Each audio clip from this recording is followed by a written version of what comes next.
minute. We already got like. Come on, go. Right. What's going on, man? Welcome to the 99%. I'm Leland Lassiter, my dog Juice over here, and we got a special guest, Anthony T.J. Waters. If you went to Howard, aka Dirty. If you went to Dunbar, his name Waters. And if you just met him the past 5 years, his name DrinkMoreWatters. So yeah, this family right here, this damn near my cousin. Might as well be cousins. And he's a very special guy in my life, and he's impacting other people's lives as well. So for the first episode, I wanted to bring TJ Anthony Waters on here to just tell you guys about what he's doing personally, post Howard career, and how he's bringing change and bringing a positive vibe to the community. So yeah, man. So I'm Leland, it's Doggy, it's Waters, and yeah. Welcome to the 99. Welcome to the 99. Yeah.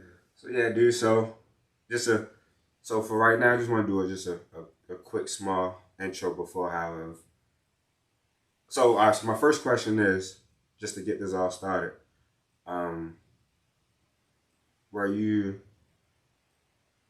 was the NFL your primary goal before you got to Howard? Like just growing up? Just growing up, yeah. I think you feel me? I think anybody that was that in the ball, that was always their dream, their goal, the thing they wanted to accomplish. Going into Howard or going into college sports, or finishing my career at Dunbar with 3 state championships, going all state, going all metro, all of that stuff. I think my transition into Howard, though, I think going to college, I think getting to Howard is where that kind of changed, where it became less like important to me, or like I don't even know if it was less important, or I just felt like I don't know if ball is what I want to do no more, but I don't really know what I want to do. Right. So a quick history. TJ Waters played O-line for, as many of you people know, for Tavon Austin, the greatest Baltimore football player team. So he was number 55. He was the guard, right? Tackle. I played offensive tackle and all across the D-line. Yeah, so he was, he 5'11", playing tackle. That sounds crazy to people that actually play tackle. But that boy was an old lineman for Tavon Austin, JP Sharpfather, the 08 greatest Baltimore City football team ever. So, that's just a quick history on TJ. So that's why I want to highlight. Because, I want to say, how was that transition from O-line to going to Howard? Yeah. And you got to play Kramer, that's his name. Yeah. Kramer, and Kramer forced you to... You know Kramer from Baltimore, too. So. Yeah. But, yeah, man, I was everything at Dunbar. We had a great team. We had a lot of guys go D1. I think 3 guys out of my senior class went to the league. Yeah, Dunbar was great. But I was very undersized for my position, as a lot of kids from the city are. You know what I'm saying? However, I went all state. I went all met. I played offensive line. I played defensive line, and because of my size, I wasn't recruited well. I wasn't highly recruited. But when I say I was all everything at Dunbar, I did everything. I wasn't necessarily the quote unquote typical athlete. I was in robotics. I built robots on the robotics team. I was, volunteering at an elementary school. I was on the swimming team. I was on a lacrosse team. I was doing all kind of stuff down in Dunbar. I almost cussed down. I don't cuss on here, but everybody cuss. I was not to cut you off. I kind of learned about that a little bit. So it's like, who told you to do all that? Or that was something you always did on your own? I think I was just a different kid. You feel me? Like I was always smart. I just was naturally smart. When I was younger, my mother didn't really want me in like the city school system. So I was at like a private school here in the county. When I was in middle school, she put me in the county school. They kicked me out because they found out that I did live in the city. You know what I'm saying? But when I came back into the city, especially in high school, or throughout, I was always little smarter than everybody. I could do a little more. It was the work came easy to me, especially like Baltimore City education type stuff. So like, you know what I'm saying? Because of that, like I was picked to do certain stuff. Like opportunities kind of like came to me as like the gifted kid. Now what's weird is like when I went to the county schools, I was regular. Like I wasn't like above average, but you know, at Dunbar, you know, and then coming back into city schools, it was like just the paperwork and the institutions from county to city made it hard to like find a school and a home. And so I originally was trying to go to Poly because they had the science and the math, and I was interested in doing the robotic stuff.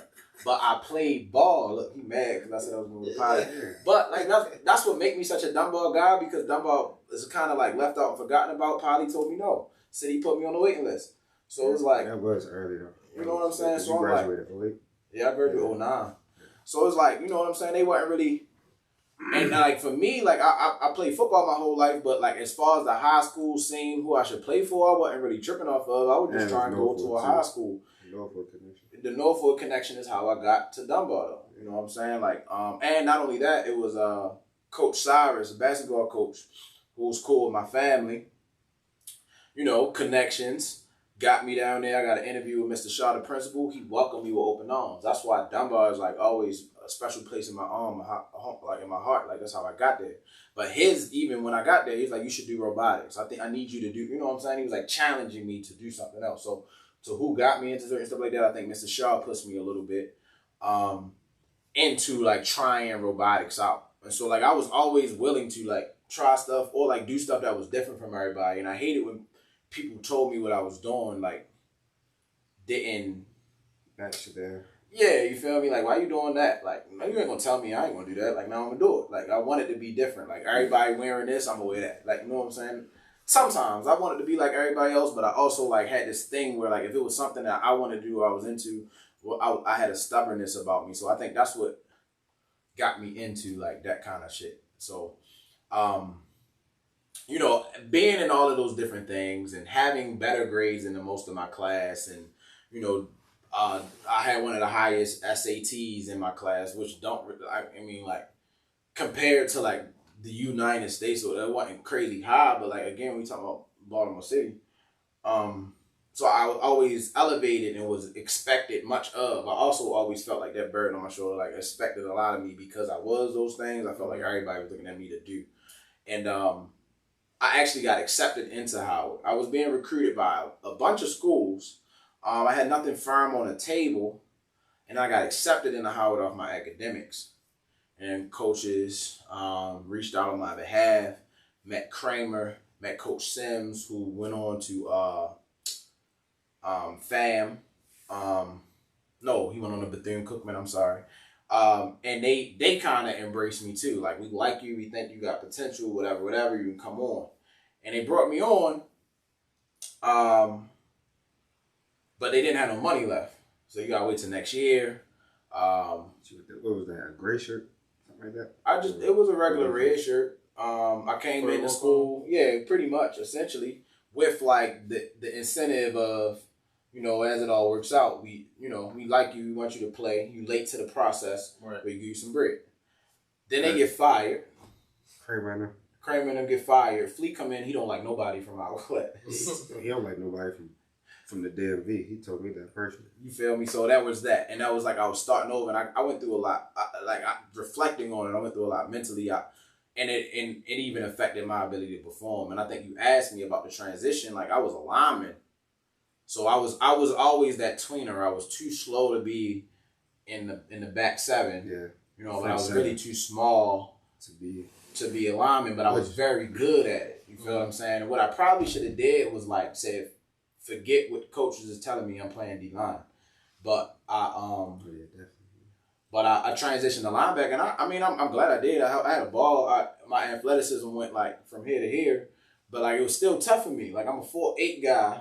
Like, so now the league is like, you know what I'm saying? So like to answer your question, like by the time I got to college, it was like not only the things like when my athleticism was limited or and my size was limited, but it was also like the business of the college sports that started to like turn me off. Like that situation I started to describe of like the coaches that liked me It would have gave me some money getting fired.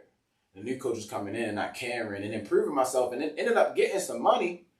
But like that journey became so much longer, and I had to struggle and figure it out, and you feel what I'm saying? Find my own bread because of the new situation that I was in. So that was tough. So do you think all that? Cause that's amazing. Everything you just said. Cause like even talk about a little bit about me. I was highly recruited coming out of Florida. Kind of same thing like you mentioned about always kind of being smart. Florida, everybody kind of know the Florida education system is bad too. Mm-hmm. Like, you know, we got no child left behind just so motherfuckers could get pushed. Mm-hmm. So, kind of my high school, I never made it to the playoffs. Like, not one year. I got close twice, and it was literally like one game away, and we lost. So, like, and then like my junior year, we got close too. If we would have beat one team, we would have got to the playoffs. But I tore my ACL the game before. So, and literally, I was going to play left tackle. And it had one right here. It had the weak side, and he literally, I think he finished that night with like 6 sacks. Mm. So it was funny. I'm watching that bitch like, damn. Everybody keep looking at me. Like, dude, there's nothing I can do. But yeah, man, kind of those situations happened with me too. Kind of like things, opportunity kind of fell in my lap. When I tore my ACL, all my scholarship kind of went away. Actually, all of them did. Like coaches kind of stopped talking to me back then. Same thing. I'm a defensive tackle. I'm undersized, 6 foot. So, like, I barely make the mark athletically. I can do what I can, but really I don't meet everybody's expectations. So, I say all that to say to ask, when you got the Howard and that whole transition, do you think that's when you kind of left or your love for the sport kind of started to disappear, or it was kind of gone probably before that?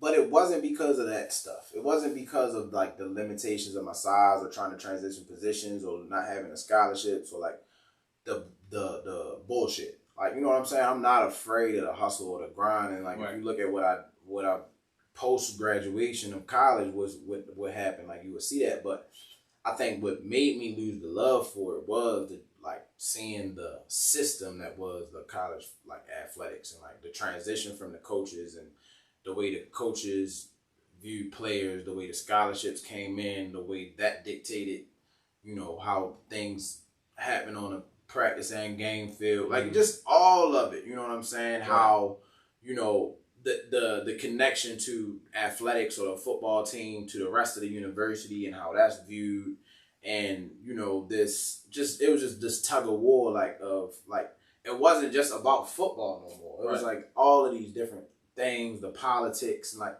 you know what I'm saying? Coaches trying to keep their jobs. When the money and the politics start getting into it, because when you were in high school, you just playing. Like, you sign up and you play. And we in the city, you feel what I'm saying? Like, the summer practice or tryouts is just determining who's going to play varsity or JV. Right. But, like, you going to make a team. Like, we ain't got enough bodies for you not to. You know what I'm saying? Dunbar, a small school, too. So, like, you know what I'm saying? Back then, you just, like, you sign up, you play football. You know what I'm saying? So, you might not get in if you ain't good, but, like, because we had a lot of talent, but everybody played football, and it was just about playing football. It wasn't about nothing else.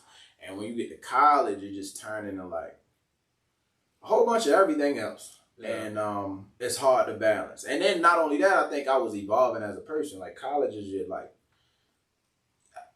evolution, like your development years. Like mentally, you just evolve. I start thinking about the world, religion, life, literally everything differently. You know what I'm saying? So like, I started to put it in perspective, and see it for what it was, and that it was, yeah, I don't know, it changed for sure.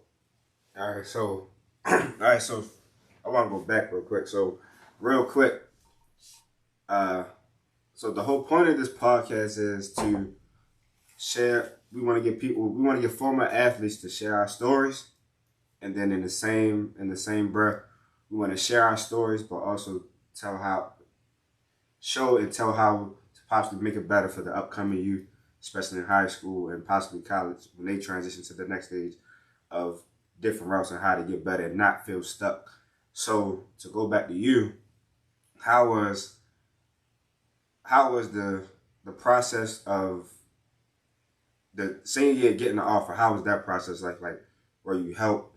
Was it on your own? Did you feel like coaches helped you? Did you feel like you was by yourself? Did you feel like how was that offer process? Mind you, like I said, he was with the, in my eyes and a lot of people's eyes, the greatest Baltimore City football team ever. The 08-09 Dunbar Poets, Tavon Austin, JP, Sean Farr, Mike Courtney Bridget, and Tony B. Horace Miller, you can't forget Horace. Yeah, Horace was in the league. Horace Miller, everybody. So for that team, I feel like, and if that team was in my eyes, was in even just in Virginia, where they take, in my eyes, football serious, because I feel like football in Baltimore didn't get serious until I got there with Next Level took off, and that was in like 2011. So I feel like in my eyes, if that 08-09 team was in just the state of Virginia or PA, Or in I feel like 2011. I feel like not even that. I just feel like if y'all was just in PA, a football state, all y'all would have went.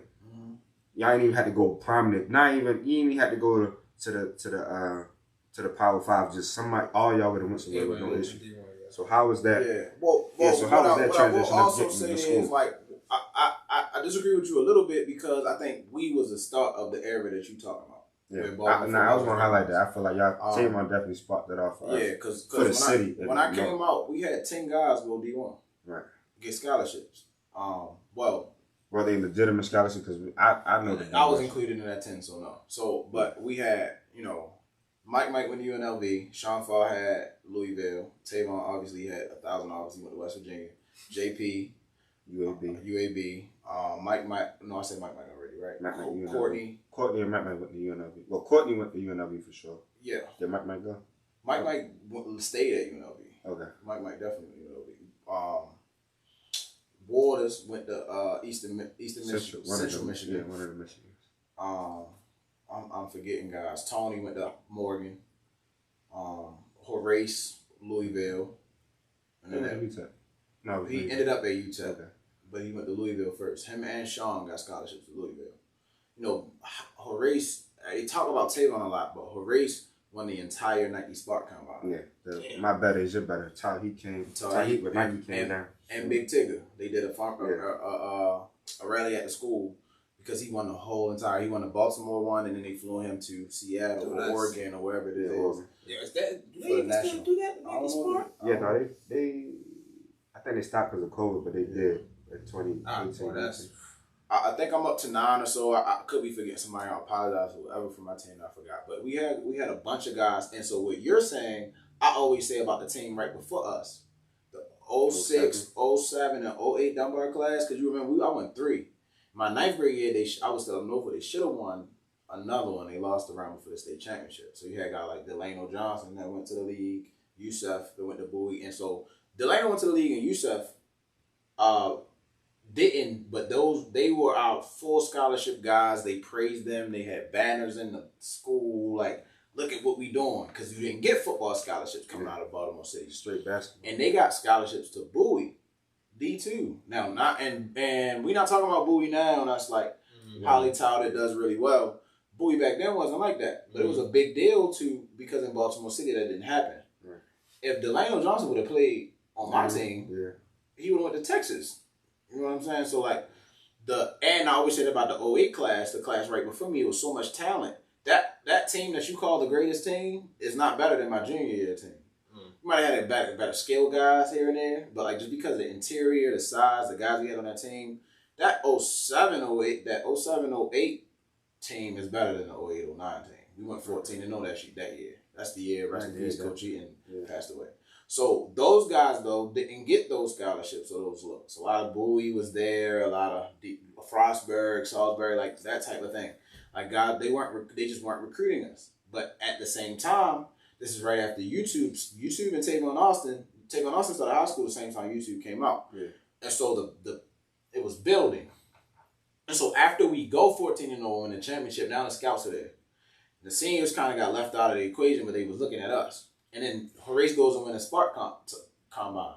And Tavon is recruited by every school in the country. So Ralph Regent, who was the coach at the University of Maryland, literally pulled up to our game in a helicopter. I remember that. You know what I'm saying? So, like, I was able to take advantage or benefit from all the attention of these great athletes on my team were getting this was brand new. So to me, I felt like a superstar. Like This in is Baltimore brand- City, we yeah. didn't get this. I was about to say this brand new, like just so real quick. Doggy over there's from Florida, so he's used to this. Yeah. We from Baltimore. We both went to Dunbar, and like I just said, Tavon. I feel like Tavon definitely put us on the map, and then Yeah. So you know what I'm saying? We're a basketball city. Like guys get recruited to hoop all the time, but it's not a football town. Yeah. Even if Maryland is considered a football town, it's not in the city. That's not what they come here to look for. And then we view this problematic because we the hood boogers from Baltimore. You know what I'm saying? So there's always been that connotation as well that we've had to fight. So it was hard getting there. And this is before the internet bubble. This is digital sports that just came out where they were actually putting videos of players on the internet, and YouTube was out so you could watch like highlights and stuff. Before that, it was no way to see us. Mm-hmm. And then shortly after the internet kind of boomed, then you had social media and you could put your highlight tape on Instagram. And now I'm gonna look at all of the platforms that guys have to get themselves seen. Horace Miller, you know what I'm saying, who didn't get as much help from like coaching, did it all on his own. He's calling schools, he's going to camps, he's like doing like grassroots, like 50 Cent in 2000, trying to get his album out. You know what I'm saying, like Diddy in the 90s, as opposed to being able to just drop your joint like Soulja Boy on the internet. So for people, I did the same thing. So for you ain't that much younger than me. Yeah. So real quick, I graduated 2011. Yes. Like literally, like that shit really happened for me. And then especially like I was saying, like my high school, we never made playoffs. But like my freshman year, we had Ty Jones went to Florida State. Had crazy story, but DeAndre Presley was our quarterback, and he ended up going to Appalachian before that's when like right after they beat Michigan. Mm-hmm. So they turned up now. We had even when my brother was in high school, my high school was known to put out players. Yes, but no, because like it's a hood school. Mm-hmm. So it's a hood school, but it's a magnet school. So it's like even though them boys never really gonna make it to the playoffs, they might have some athletes there, but it's still for that at the end of the day. So in our conference or our division, we play on Armwood, Hillsborough, and it was School Tech. When I was there and playing in that, Armwood going to the state every year. They had at least I know Matt Jones went to the league and he was the running back that used to play for the Redskins. Mm-hmm. So they was going to deep in the playoffs every year. Hillsborough is always second in the district, so they go into the playoffs too, probably get into the second round. And like I said, Armwood always end up playing. They got to play. I think they played like Miami Central 2 years in a row. Like lost one, won one, stuff like that. So it's like we just type of people. It's like, yo, we trash, but if we know we gonna play good, as long as we on their film, somebody gonna see us. Yeah. So we ain't have to worry about it. But like situation like that, it was like, yeah, that's a weird situation. Yeah. So I want to go back real quick. I don't know if people heard him. He said the guy that won the Nike Spark Combine, Horace Miller, had to find his offers on his own. So my question is, and that's, so like I said, Tavon quote was the face of the team, but Horace was the guy getting all the accolades just as well. So for him to be the number one 1A or 1B player on the team, like, he had to find his own offers? Yeah, it was, you got, like, to give it a little context though, like, Horace was a guy who started playing football in high school, and he was a scrawny, like, don't know where to put him, throw him on the D-line type of kid. Oh, so he got big later. Like, he worked every day. He in the weight room, same shirt on. He used to wear this, like, Horace was a crack. That's my guy, but he wasn't. I can't remember. It was a green Rex Center, like, cut off T-shirt, and I'm talking about squat. Like, we came back, Horace is already squatting 315 up and down, bow in the bucket, up, like, you know what I'm saying? Like, he had a work ethic that was out of this world, and that translated to him like going. He wasn't waiting. It didn't matter if he was getting help from the coaches. He wasn't waiting. Okay. You know what I'm saying? Like, he jumped into it, but because he was that guy who was like kind of underrated, not on nobody's radar. Like, they knew I played for Northwood. I was coming. Tavon Austin. He's all this. Like, they knew the guys that they was. Dunbar don't recruit, but guys come. You know what I'm saying? Like, and so they know who's who. But Horace is one of those guys that came out of nowhere, kind of like a walk-on at a university. Mm-hmm. You know what I'm saying? They like, who this guy? And he just kept working and getting better and better. And I think he shocked everybody about how good he actually got. But he wasn't like top of mind to like shop for scholarships and stuff like that. But do you think, because I don't want to really get into it, I got my personal reason with how the coaches at Dunbar handle premier athletes at our school of getting schools and the finesse, I feel like. But do you think, but so after he won the Nike thing, I feel like, you feel me, all bets is off. Like, it shouldn't be like him. I'm not saying he got to go to Ohio State, but I'm saying, I feel like it shouldn't be like it shouldn't be in question. I don't know enough his story or what those conversations was like or how that went down, and that was a long time ago. Like, from what I seen though, was that like, first of all, by the time he won the Spark Combine, he had kind of like done the work to like get those scouts to look at him. This is junior going in the senior year, and you know what I'm saying, he already going to everybody camp. He was on his own going to everybody camp. Right. You know what I'm saying? He got cussed out for lacking at practice one day. Like, you'll do all that stuff for the white man at them camps, but you come to practice and you this, that, and other.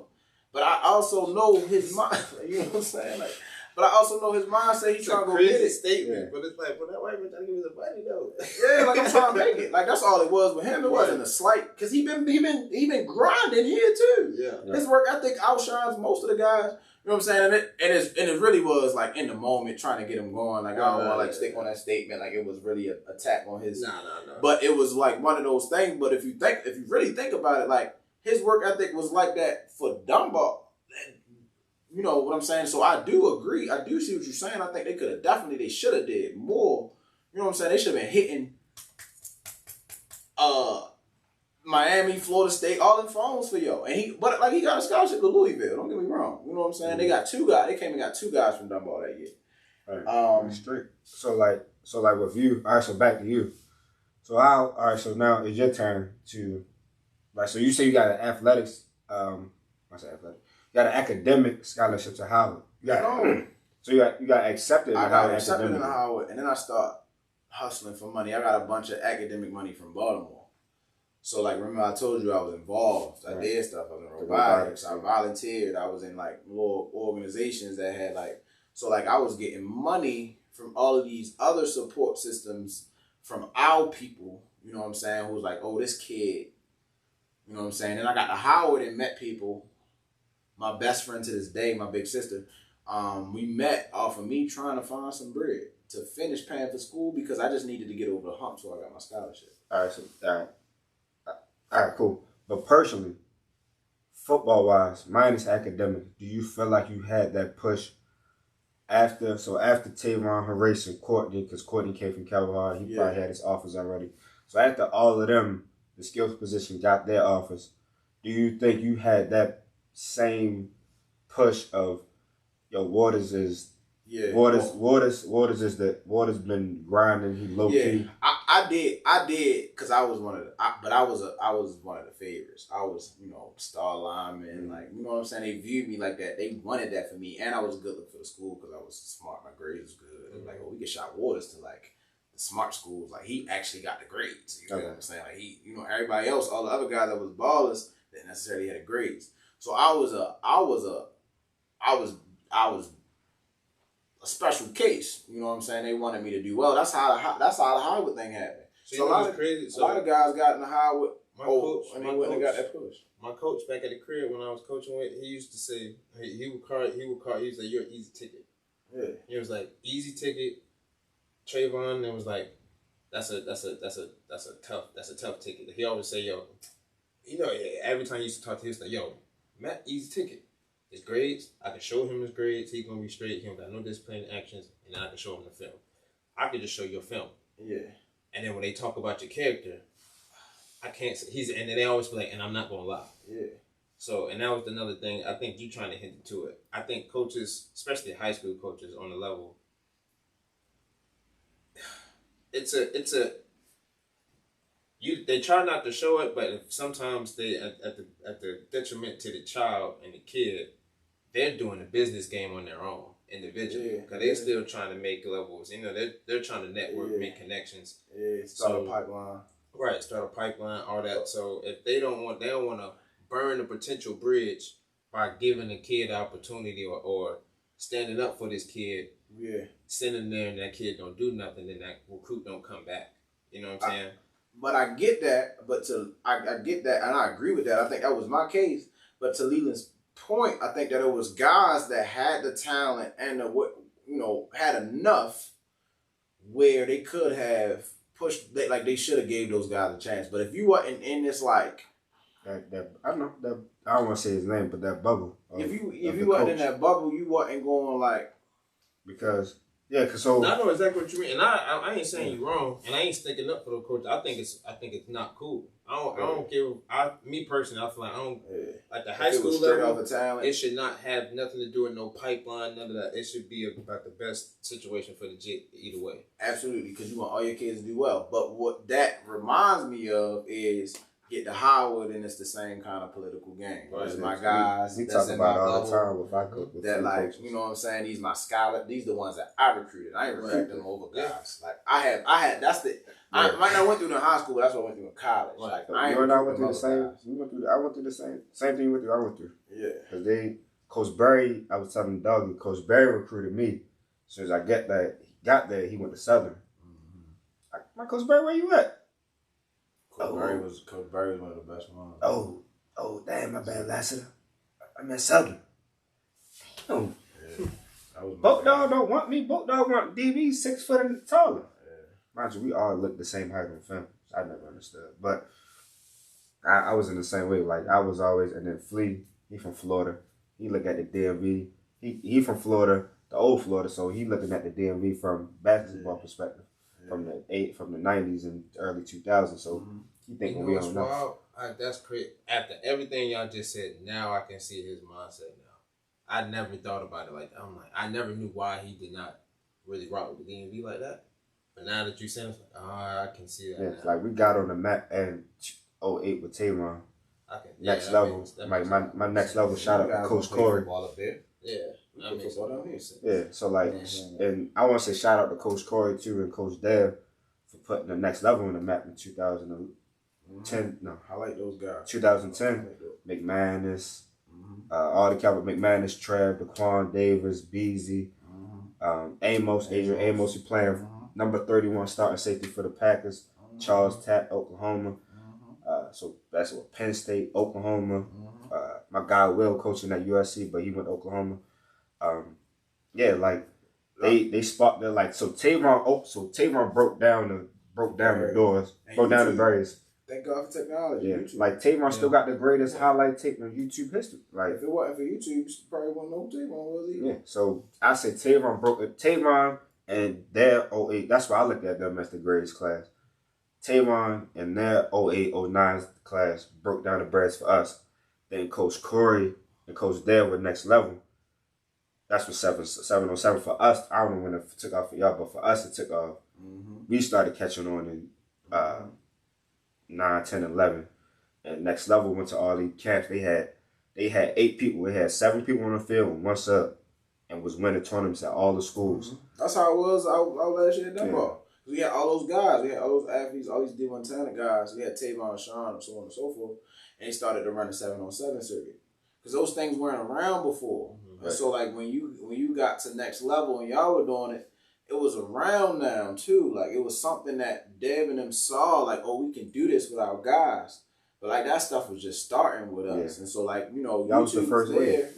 But yeah, that 7-on-7 circuit and all of those things.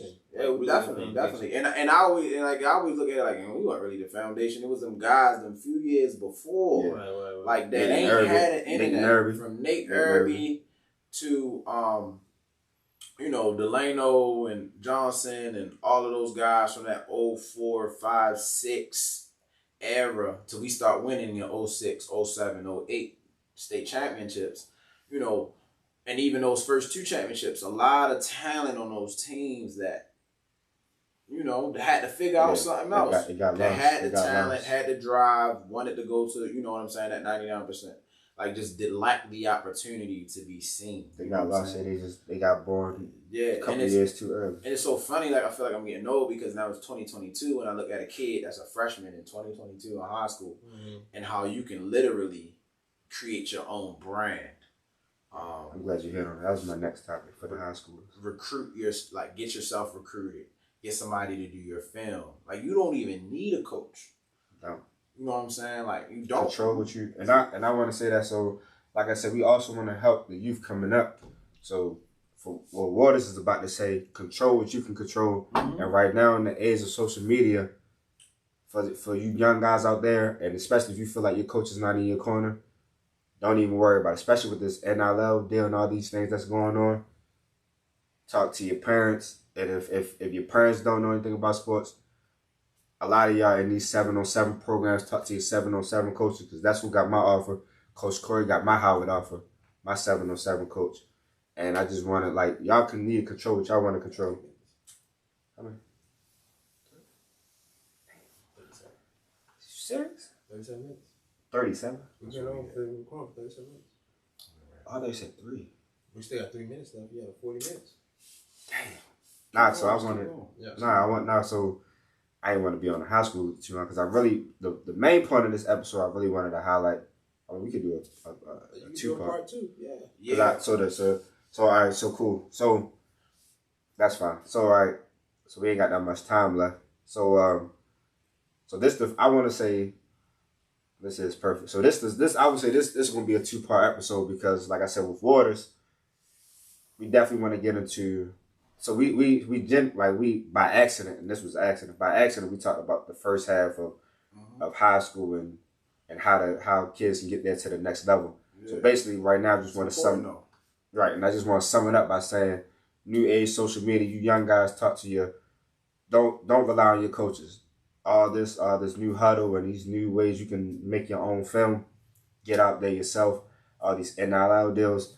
Coach 30 with the air app, like it's always you get out there in school. So don't. My thing is don't rely on your coach, especially coming from like what I saw after like my cousin Pat, my brother, how he had to find out. Hey, he had to figure out he was gonna get his offer. And that hurt me to my core that I couldn't help my brother get into school. But like right now, y'all can get yourselves into school. So this is just part 1 with Waters. And the thing about what you say, too, not to cut you off, but and don't forget too, it's like at the end of the day though, you still gotta put in that work though. Yeah, I think still gotta put in that work. Even like that's great that you mentioned about y'all homie that like you don't have like you said, but you don't need a coach to go to a camp. You don't need a coach to go to a camp. You can sign that as an individual player and get looked at. I'm telling you. And that's all you gotta start. And especially for just to give you like some breakdown, like especially skill players. If you don't go to as a skill player, you can get yourself in school by yourself easily, just by going to camps. Yeah, bro. So if all you have to do is just kill one combine, and somebody gonna give you some money. I think that when because we talked about myself, like I said, my gateway was my grades, and I was in robotics, and I did this and I did that. That gave me an opportunity to get into school and open a door that allowed my coaches to help me later. But other than that, I would have been on my own. Right. And then you look at Horace, I think, you know what I'm saying? The same thing like rappers. Like everybody, you put your music out on the internet, but like Horace's 50 Cent in 2000, it wasn't no internet. It wasn't. You feel what I'm saying? I had to get it out the mud. I sold my mixtapes out the back of my trunk. I went to every space that I could find people and I gave it to them. I put in a different type of hustle. And so I think that is what sets you apart. And so now that you have the resources to market yourself, if you put in the same type of hustle that Horace and 50 Cent and myself and that Juice put in to get to that point, then I think you have more endless opportunities. Like not like, you know what I'm saying? You can be seeing it's a bunch of schools out there that you never even heard of. That's D1, D1AA, or D2. You know what I'm saying? I told y'all the time I would have went to Cal Poly. I would have lived my dreams at Cal Poly if I did. Just cause. And then but like even you mentioned it too, like your biggest aspect, your biggest thing that led you to all your opportunities was your grades. Yeah. It's like, all right, if that's not the case, not saying that everybody, I know that's the most cliche things, like go to class, stay in school, get your grades, well, all that. That's cool, yeah. Still preach that too. But I know you touched on it a little bit because we had conversations about it. Like, whatever you have a passion in that you enjoy, use that as a resource. Yeah. Like, don't be afraid of anything. If any of your homeboys, your homegirls, your friends, if they hit you with the "why you doing that? That's weird," man, don't ever listen to that. Kick that out. Keep that, whatever that is, keep that in the back of your plan, right? In the back of your pocket. I'm telling you. You can turn any passion into a profession. And then when you do it right, they're going to be on you anyway. Like, oh, that's cool. You did such and such. Oh. I'm telling you. They're going to think every idea in the beginning going to be weird at first. Yeah. Until they see your vision. And they'll be like, oh, man, I remember da-da-da. Man, nobody going to see your vision except for you. Except for you. How much time we got? Right.